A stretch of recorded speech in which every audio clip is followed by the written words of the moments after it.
Lieutenant Clarence E. Dickinson didn't fully grasp what he was witnessing as he spotted black smoke curling from the edge of Pearl Harbor. He and his wingman guided their SBD Dauntless dive bombers toward Ford Island, where 18 Navy battleships lay at anchor. The pilots from Scout Squadron 6 at first saw nothing unusual about the smoke.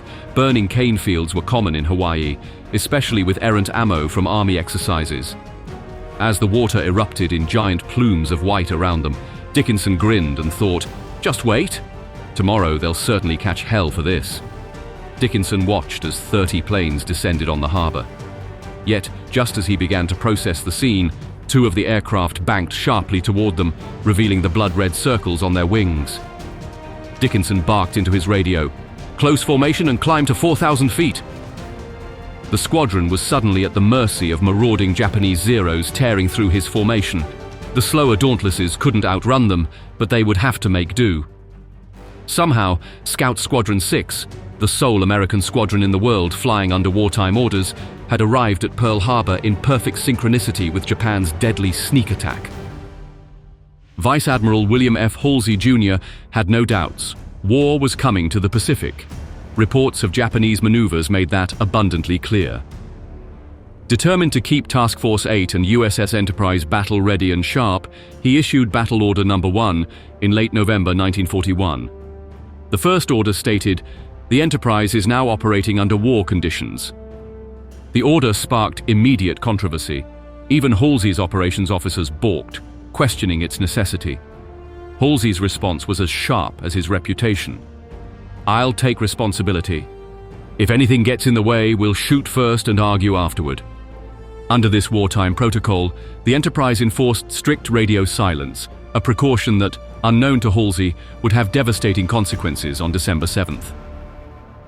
That morning, the carrier launched a routine patrol ahead of the task force, 9 pairs of SBD-2 Dauntless dive bombers from Scout Squadron 6. Their mission was precise: sweep a 180-degree arc, zigzagging up to 150 miles ahead of the fleet. After completing their search, they were to land at Ford Island, eager for shore leave. By 6:30 a.m., staggered groups of Dauntless bombers were heading toward Oahu. The skies were calm, the mission uneventful.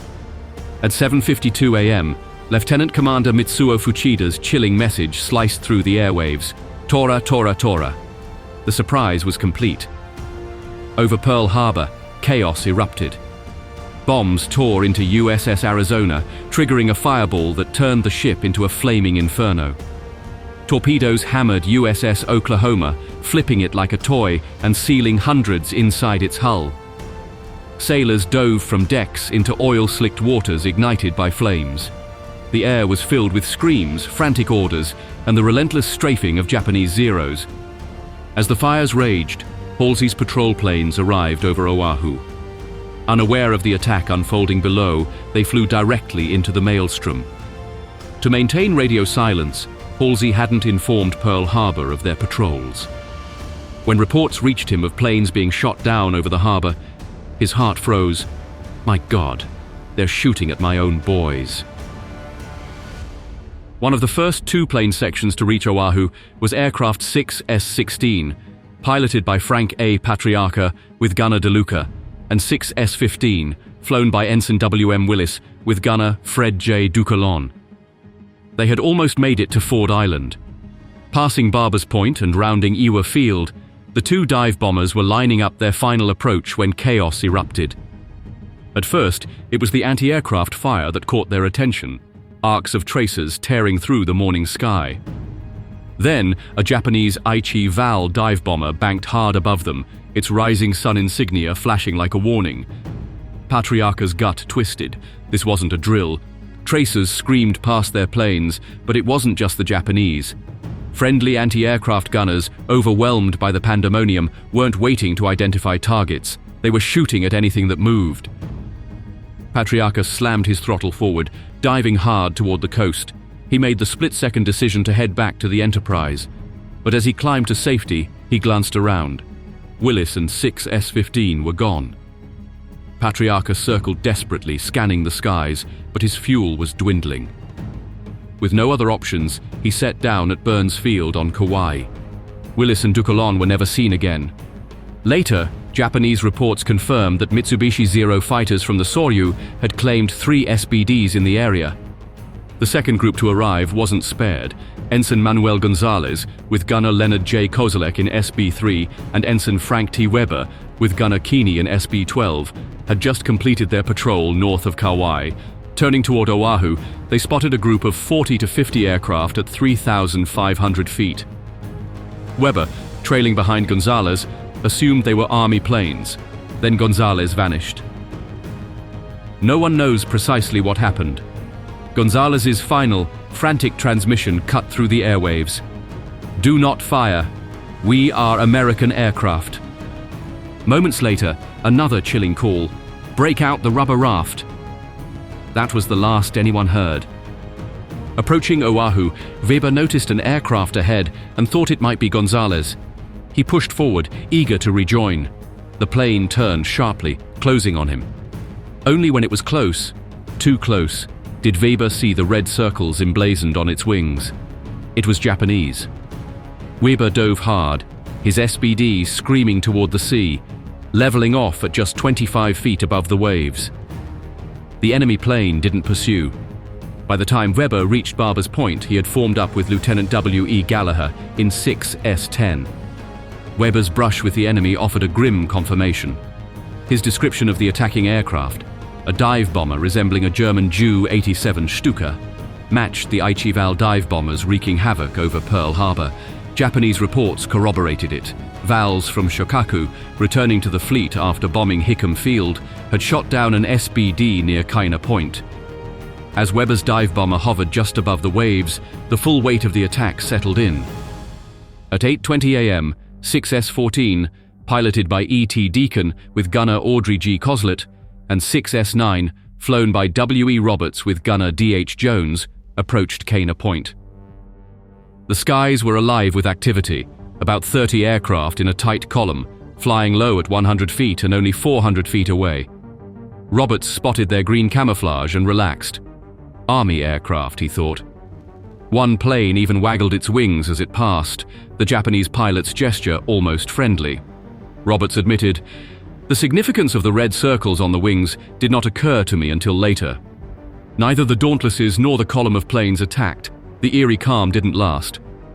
Smoke and water geysers from frantic coastal anti-aircraft guns filled the horizon as Deacon and Roberts pressed toward Ford Island. Then came the call over the radio. It was Ensign Gonzalez's voice. The message snapped them into action.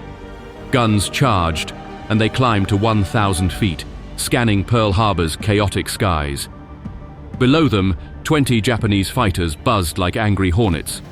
Worse, directly ahead, 25 dive bombers roared toward them, fresh from their runs. Deacon and Roberts dove hard toward the water, desperate to escape.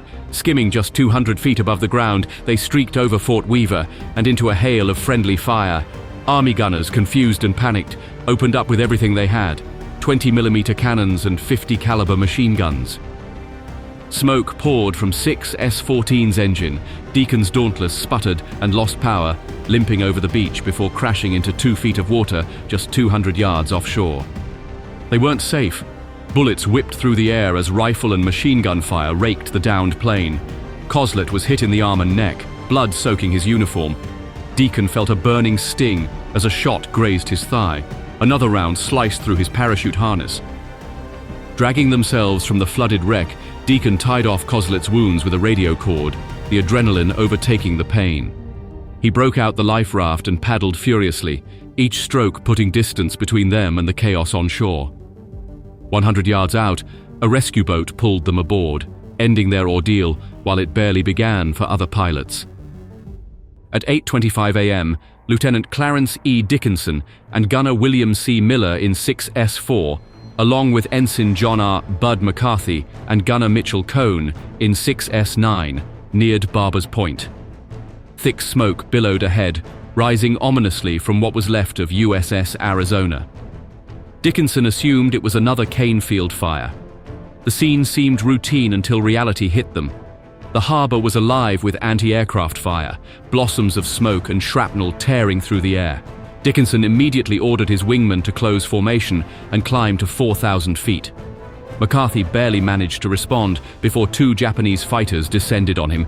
Dickinson led his wingman in a desperate dive to 1,000 feet, only to meet 4 more Zeros. Looking back, Dickinson saw McCarthy's Dauntless take a direct hit.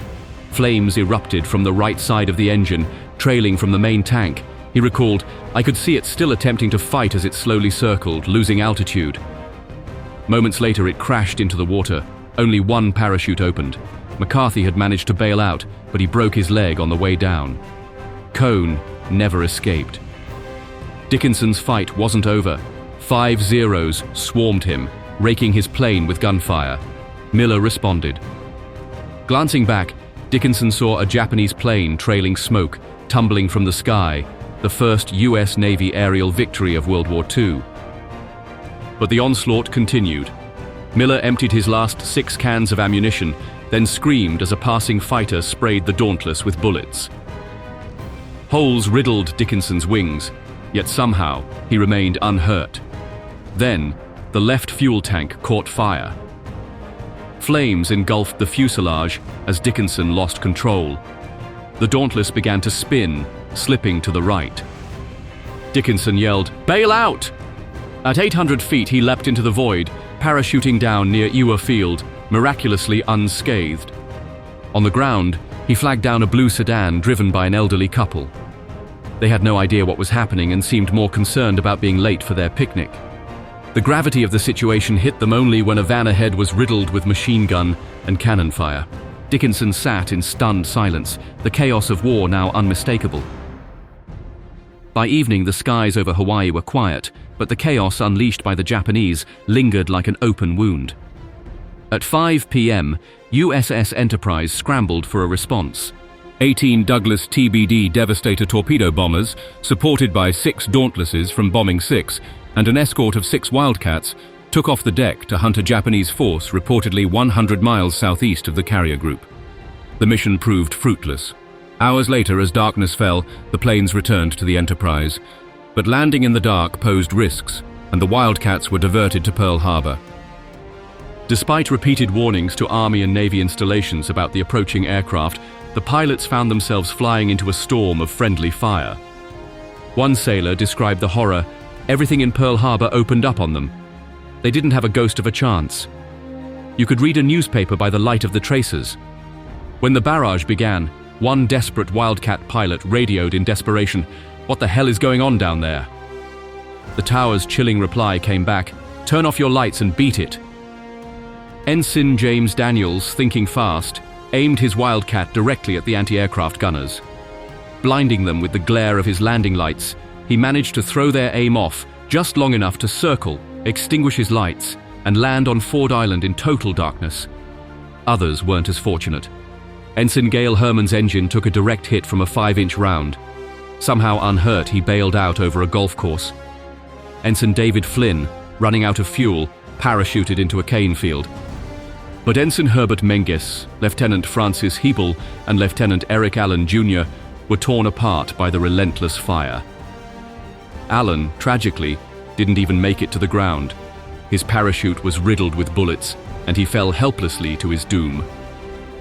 What was meant to be a desperate counterstrike ended in a senseless tragedy, another grim chapter in an already dark day.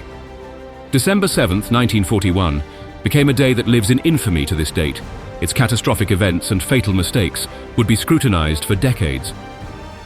Yet amid the destruction of one of America's darkest hours, the men of Scouting and Bombing Squadron 6 embodied fearlessness, discipline and skill, qualities that would ultimately secure Allied victory.